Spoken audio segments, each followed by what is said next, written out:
Bonjour, je suis Maëva, bienvenue dans la pastille bien-être de la semaine. Aujourd'hui au programme, on va vous montrer comment attraper des objets au sol, comment bien se baisser et ensuite remonter pour éviter de se ruiner le dos.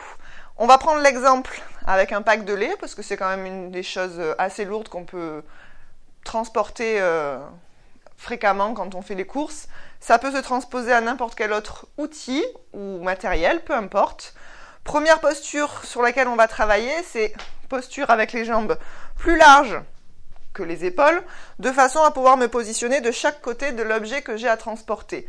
Je vais fléchir sur les genoux pour pouvoir aller attraper mon pack ou l'objet et repousser avec la force des cuisses en gardant un peu le ventre rentré pour pouvoir le soulever du sol. Ainsi, ce sont les cuisses qui ont travaillé et pas le dos.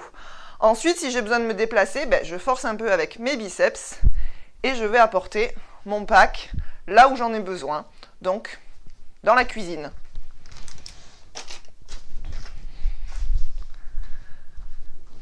Ce qu'on vient de voir à l'instant, c'est pour les objets plutôt lourds ou encombrants.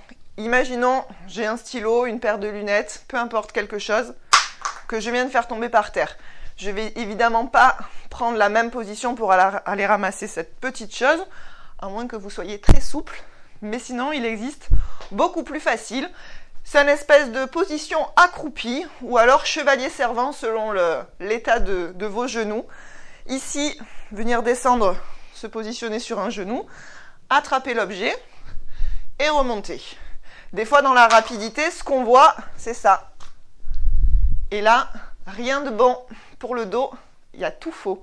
Quand l'objet est tombé par terre et que vous voulez aller le chercher, fléchissez sur vos genoux, donc accroupi ou chevalier servant, attrapez-le et remontez.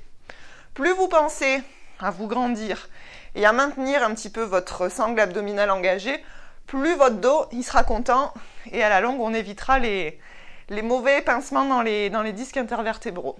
Voilà. C'est le petit conseil de la semaine. N'hésitez pas à le partager pour que ça fasse du bien au plus grand monde et qu'on arrête enfin d'avoir mal au dos pour des petites postures du quotidien où c'est facile de faire autrement. Laissez-nous un commentaire, un petit like pour nous dire ce que vous en avez pensé. Et on se retrouve très bientôt pour une nouvelle petite pastille. Bye bye!